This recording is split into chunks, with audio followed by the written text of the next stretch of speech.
સુરતના યોગી ચોક સ્થિત ઓમ Sai charitable trust દ્વારા છઠ્ઠા સમૂહ લગ્ન ઉત્સવમાં રામ વિવાહની થીમ પર 53 યુગલે પ્રભુતામાં પગલાં માંડ્યા હતા।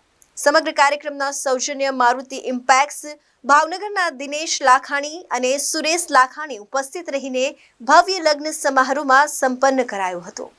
સુરત યોગી ચોક ખાતે આવેલા ઓમ સાઈ ચેરિટેબલ ટ્રસ્ટ દ્વારા છઠ્ઠા સર્વજ્ઞાતિ સમૂહ લગ્ન યોજાયા હતા, જેમાં 53 યુગલે પ્રભુતામાં પગલાં માંડ્યા હતા।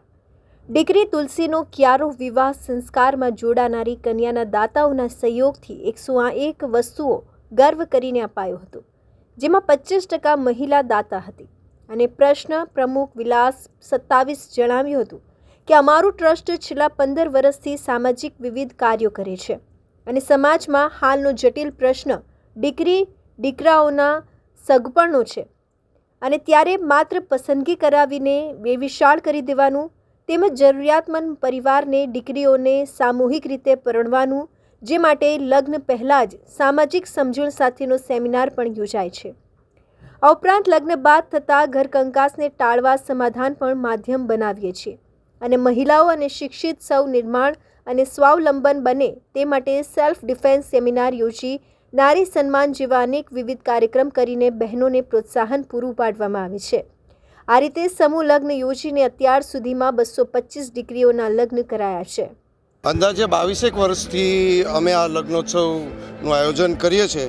ખાસ કરીને અમારા મારુતિ ઇમ્પેક્સ ફાઉન્ડેશન ભાવનગર એમના CEO એટલે કે અમારા સુરેશભાઈ લખાણી એ આ 42 વર્ષની યુવાઓએ ઘણું જ એમ કહી શકાય કે 2036 જેટલા લગ્ન આજ સુધીમાં પૂર્ણ યોગદાન સાથે કરી ચૂક્યા છે અને ભવિષ્યમાં પણ આવું જ પિતા વિહોણી દીકરીને પરણાવવાની એમની તૈયારી છે અને આવતા વર્ષે નવેમ્બરમાં 1111 લગ્ન સાથે એક જ વ્યક્તિ અને એક જ સંસ્થાના યોગદાનથી આવું ભાવનગરના આંગણે થવા જઈ રહ્યું છે। આ વિચાર તો રામ જ્યારે આપણા દેશમાં પાછા પધાર્યા ત્યારથી જ અમારે જ્યારે લગ્નનું જે કાર્યક્રમનું આયોજન ચાલતું જ હતું ત્યારથી જ મેં એવું થયું કે આપણે આવી રામ સીતાની થીમ લાવવી છે।